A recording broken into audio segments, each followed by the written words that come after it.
안녕하십니까, 김주성입니다. 새벽에 읽는 성경 말씀 시작하겠습니다. 오늘 아침에 읽을 말씀은 열왕기하 1장입니다. 제목은 아합이 죽은 후. 아버지가 죽으면 아들은 아버지의 삶에 대한 역사적인 평가를 해야 합니다. 아버지가 살아있는 동안 하나님의 말씀에 순종하는 삶을 살았는지 아니면 불순종하는 삶을 살았는지 아들은 보았습니다. 아버지가 돌아가시면 아들은 선택을 해야 합니다. 아버지처럼 할 것인가? 아니면 아버지와 달리 할 것인가? 아합이 죽은 후에 그 아들 아하시야는 어떻게 했을까요? 그리고 그 역사에서 우리가 배울 교훈은 무엇일까요? 새벽에 읽는 성경 말씀 제349화. 오늘은 12월 17일 금요일입니다. 열왕기하 1장을 읽겠습니다. 열왕기하 1장 1절부터 18절까지 먼저 읽겠습니다. 아합이 죽은 후에 모압이 이스라엘을 배반하였더라. 아하시야가 사마리아에 있는 그의 다락 난간에서 떨어져 병들매 사자를 보내며 그들에게 이르되 가서 에그론의 신 바알세부백에 이 병이 낫겠나 물어보라 하니라. 여호와의 사자가 디셉 사람 엘리야에게 이르되 너는 일어나 올라가서 사마리아 왕의 사자를 만나 그에게 이르기를 이스라엘에 하나님이 없어서 너희가 에그론의 신 바알세부백에 물으러 가느냐. 그러므로 여호와의 말씀이 내가 올라간 침상에서 내려오지 못할지라 내가 반드시 죽으리라 하셨다 하라. 엘리야가 이에 가니라. 사자들이 왕에게 돌아오니 왕이 그들에게 이르되 너희는 어찌하여 돌아왔느냐 하니 그들이 말하되 한 사람이 올라와서 우리를 만나 이르되 너희는 너희를 보낸 왕에게로 돌아가서 그에게 고하기를 여호와의 말씀이 이스라엘에 하나님이 없어서 내가 에그론의 신 바알세부백에 물으려고 보내느냐. 그러므로 내가 올라간 침상에서 내려오지 못할지라 내가 반드시 죽으리라 하셨다 하더이다. 왕이 그들에게 이르되 올라와서 너희를 만나 이 말을 너희에게 한 그 사람은 어떤 사람이더냐. 그들이 그에게 대답하되 그는 털이 많은 사람인데 허리에 가죽띠를 띄었더이다 하니 왕이 이르되 그는 디셉 사람 엘리야로다. 이에 50부장과 그의 군사 50명을 엘리야에게로 보내매 그가 엘리야에게로 올라가 본즉 산꼭대기에 앉아있는지라. 그가 엘리야에게 이르되 하나님의 사람이여 왕의 말씀이 내려오라 하셨나이다. 엘리야가 50부장에게 대답하여 이르되 내가 만일 하나님의 사람이면 불이 하늘에서 내려와 너와 너희 50명을 살을지로다 하매 불이 곧 하늘에서 내려와 그의 군사 50명을 살랐더라. 왕이 다시 다른 50부장과 그의 군사 50명을 엘리야에게로 보내니 그가 엘리야에게 말하여 이르되 하나님의 사람이여 왕의 말씀이 속히 내려오라 하셨나이다 하니 엘리야가 그들에게 대답하여 이르되 내가 만일 하나님의 사람이면 불이 하늘에서 내려와 너와 너의 50명을 살을지로다 하매 하나님의 불이 곧 하늘에서 내려와 그와 그의 군사 50명을 살랐더라. 왕이 세 번째 50부장과 그의 군사 50명을 보낸지라. 셋째 50부장이 올라가서 엘리야 앞에 이르러 그의 무릎을 꿇어 엎드려 간구하여 이르되 하나님의 사람이여 원하건대 나의 생명과 당신의 종인 이 50명의 생명을 당신은 귀히 보소서. 불이 하늘에서 내려와 전번의 50부장 둘과 그의 군사 50명을 살랐거니와 나의 생명을 당신은 귀히 보소서 하매 여호와의 사자가 엘리야에게 이르되 너는 그를 두려워하지 말고 함께 내려가라 하신지라. 엘리야가 곧 일어나 그와 함께 내려와 왕에게 이르러 말하되 여호와의 말씀이 내가 사자를 보내 에그론의 신 바알세부백에 물으려 하니 이스라엘에 그의 말을 물을 만한 하나님이 안 계심이냐. 그러므로 내가 그 올라간 침상에서 내려오지 못할지라 내가 반드시 죽으리라 하셨다 하니라. 왕이 엘리야가 전한 여호와의 말씀대로 죽고 그가 아들이 없으므로 여호람이 그를 대신하여 왕이 되니 유다왕 여호사밧의 아들 여호람의 둘째 해였더라. 아하시야가 행한 그 남은 사적은 모두 이스라엘 왕 역대지략에 기록되지 아니하였느냐. 열왕기하 1장 1절부터 18절까지 읽었습니다. 아합이 죽은 후에 이렇게 시작을 합니다. 모압이 이스라엘을 배반하였습니다. 아합이 죽으면서 나라의 힘도 쇠하여졌습니다. 아합은 우유부단할 뿐만 아니라 탐욕이 많은 사람이었습니다. 그리고 아합은 결정적으로 하나님의 말씀에 끝까지 불순종하며 살았습니다. 그의 마음 가운데 하나님에 대한 두려움이 있었지만 자신의 탐욕이 하나님에 대한 두려움을 능가하며 살았던 것입니다. 그리고 그가 죽은 후 모압은 이스라엘을 배반합니다. 그 다음 아들이 아하시아인데 그 아하시아가 왕이 되었지만 사마리아에 있는 그의 다락 난간에서 떨어져 병들게 되었습니다. 이 아하시아가 자기가 병들어 죽게 된 이 상황에서 자신의 운명을 에그론의 신 바알세부백에 물어보기 위하여 사람들을 보냅니다. 북방 이스라엘의 왕 아하시아가 자신의 미래의 운명에 대하여 선지자를 찾지 않고 이방신의 사자들을 찾고 이방신에게 물어보러 사자들을 보내고 하는 이 모습이 이스라엘 전체에 결코 좋은 영향을 줄 수 없었습니다. 하나님께서는 이스라엘을 북방 이스라엘의 왕이 보낸 사자들에게 보냅니다. 여호와의 사자가 디셉 사람 엘리야에게 이르되 너는 일어나 올라가서 사마리아 왕의 사자를 만나. 여기서 사자란 사신 이런 뜻입니다. 짐승 라이온 사자가 아니고 왕에 보낸 심부름꾼 이런 뜻입니다. 사자를 만나 그에게 이르기를 이스라엘의 하나님이 없어서 너희가 에그론의 신 바알세부백에 물으러 가느냐. 그러므로 여호와의 말씀이 내가 올라간 침상에서 내려오지 못할지라 내가 반드시 죽으리라 하셨다 하라. 이렇게 네가 반드시 죽으리라 라는 이야기를 엘리야가 아하시아의 사신들에게 전달하는 이유는 무엇일까요? 하나님은 왜 바알신의 그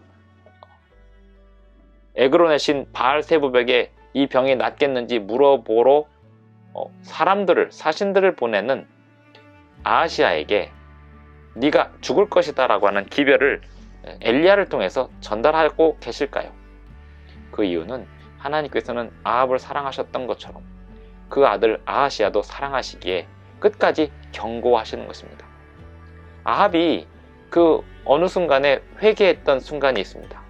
걸음을 천천히 걸으면서 하나님께 회개함으로써 그의 대에 일어날 뻔했던 그 나라의 운명이 그 다음 때로 연기가 되었습니다. 만약에 이때 자기 아버지가 그 회개했던 그 시기처럼 아하시아도 이 말을 듣고 하나님 앞에 굴복했다면 어떻게 됐을까요? 하나님께서는 경고와 저주의 기별을 보내실 때는 그 기별을 받아들이는 사람을 위하여 유예의 기간 그리고 은혜의 기간을 주시기 위하여 경고의 기별을 보내시는 것입니다. 한편 사자들이 엘리야의 기별을 받고 왕에게 돌아옵니다. 아하시아가 사자들의 말을 듣고 그 사신들의 말을 듣고 그 선지자의 인상착의를 묻습니다. 털이 많은 사람이라고 이야기합니다. 가죽띠를 띄었다라고 얘기합니다. 이 엘리야의 인상착의는 나중에 침례 요한의 외모와 인상착의와 비슷하게 침례 요한이 엘리야의 인상착의와 비슷하게 등장을 합니다. 털이 많은 사람인데 허리에 가죽띠를 띄었더이다. 이것은 털옷을 입은 사람입니다 라는 뜻도 됩니다. 좋은 옷을 입지 않고 그 시대에 불편한 옷을 입고 있는 것입니다. 왜냐하면 그 시대 상황 자체가 좋은 옷을 입고 살아갈 만한 시대 상황이 아니었습니다. 나라와 왕의 백성들이 모두 다 하나님의 말씀에 순종하지 않고 나라의 이 국군이 점점 기울어져 가고 있는 그런 상황에서 선지자는 털옷을 입고 가죽띠를 띠고 사람들에게 기별을 전하고 있었던 것입니다. 9절 이에 50부장과 그의 군사 50명을 엘리야에게로 보냅니다. 왜 보낼까요? 위협하는 것입니다. 너 이리로 와 이렇게 하기 위해 보내는 것입니다. 그래서 첫 번째 50부장이 군사들 50명을 이끌고 엘리야를 잡으러 갑니다. 근데 그 엘리야를 잡으러 간 그 50부장이 엘리야에게 이렇게 말합니다. 하나님의 사람이여 왕의 말씀이 내려오라 하셨나이다. 하나님의 사람이라고 이야기하지만 그렇게 말하는 그 본인은 하나님의 사람이라는 인정을 하지 않고 있습니다. 아니면 하나님을 인정하지 않고 있습니다. 그러자 엘리야는 그 50부장과 그의 군사 50명에 대하여 내가 만일 하나님의 사람이면 하늘에서 불이 내려와 너희를 살을 것이다 라고 예언을 하고 정말로 그런 일이 일어났습니다. 그리고 그 다음에 보낸 사신들과 50명의 군인들에 대하여도 또 그 다음에 똑같은 일이 일어났습니다. 어떻게 이런 일이 일어났는지에 대하여는 공의로우신 하나님께서 판단하시는 기준이 다 있기 때문에 우리는 그 일어난 일에 대하여 어떻게 우리가 스스로 판단할 수는 없습니다.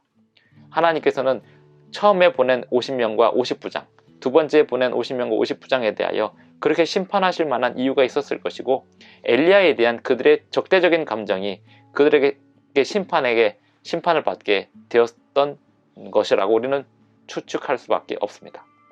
세 번째 50부장은 군사들을 이끌고 가면서 전혀 다른 태도를 취합니다. 엘리야를 완전히 하나님의 사람으로 인정하고 아주 겸손하게 엘리야에게 자신의 생명을 살려달라고 이렇게 애원하면서 접근합니다. 하나님께서 그 50부장의 겸손과 또 하나님의 사람을 인정하는 그 신앙의 모습을 보면서 엘리야를 내려가도록 합니다. 그 사람을 따라서 왕에게 가라 이렇게 얘기합니다. 하나님이 엘리야를 결국 아하시아에게 보내시는 이유가 뭐일까요? 처음에도 말씀드렸지만 아하시아에게 경고하고 그에게 마지막으로 회개할 기회를 주시기 위함입니다. 너는 반드시 죽으리라 이렇게 하나님이 말씀하실 때는 그 말씀을 받는 대상에게 한 번 더 회개할 것을 촉구하는 그런 음성입니다. 16절 말하되 여호와의 말씀이 네가 사자를 보내 에그론의 신 바알세부백에 물으려 하니 이스라엘에 그의 말을 물을 만한 하나님이 안 계심이냐? 그러므로 내가 그 올라간 침상에서 내려오지 못할지라. 왕에게 이렇게 선고하는 또 다른 이유가 있습니다. 이스라엘 백성들이 왕을 본받아서 바알세부백에 물으러 가는 사람들이 많이 있었기 때문에 하나님을 떠나서 이방신을 섬기러 가게 되면 이렇게 된다라고 하는 그러한 교훈을 주고 싶었던 것입니다. 하나님은 남방 유다뿐만 아니라 북방 이스라엘을 사랑하셔서 끝까지 그 나라가 망하지 않기를 붙잡으려고 계속해서 선지자들을 보내셨습니다. 17절 왕이 엘리야가 전한 여호와의 말씀대로 죽고 그가 아들이 없으므로 여호람이 그를 대신하여 왕이 되니 아하시아의 형제 여호람, 아합의 다른 아들 여호람이 왕이 됩니다. 유다왕 여호사밧의 아들 여호람의 둘째 헤여드라. 아하시아가 행한 그 남은 사적은 모두 이스라엘 왕 역대지략에 기록되지 아니하였느냐. 아합이 죽은 후에 그 아들 아하시아는 자기 아버지 아합처럼 하나님의 말씀에 불순종할 것이냐, 아니면 그 아버지 아합과는 달리 하나님의 말씀에 순종하고 회개할 것이냐를 선택해야 했습니다. 모든 사람은 자기를 이끌어온 사람이 앞에서 사라질 때 자기 스스로 선택해야 할 때가 옵니다. 이 세상의 모든 아들들은, 이 세상의 모든 딸들은 성인이 되면서 자신의 구원에 대하여 하나님을 따를 것인지 아니면 사탄의 백성으로 남을 것인지를 선택해야 할 날이 옵니다. 우리는 하루라도 빨리 하나님을 선택하고 하나님 말씀에 순종해야 하겠습니다. 기도하시겠습니다. 하늘에 계신 우리 아버지, 오늘 우리의 주님 되시고 우리의 구주 되시는 아버지를 우리가 온전히 따르고자 하오니 우리를 붙잡아 인도하여 주시옵시고 우리의 죄를 사하여 주시오며 우리의 죄를 날마다 깨닫게 하사 그 죄악이 우리의 삶에서 사라지게 하여 주옵시고 주님의 자비와 평강과 긍휼이 우리에게 언제나 넘치게 하여 주시옵소서. 예수님의 이름으로 기도드리옵나이다. 아멘. 감사합니다. 오늘 하루도 행복한 하루 되시기 바랍니다.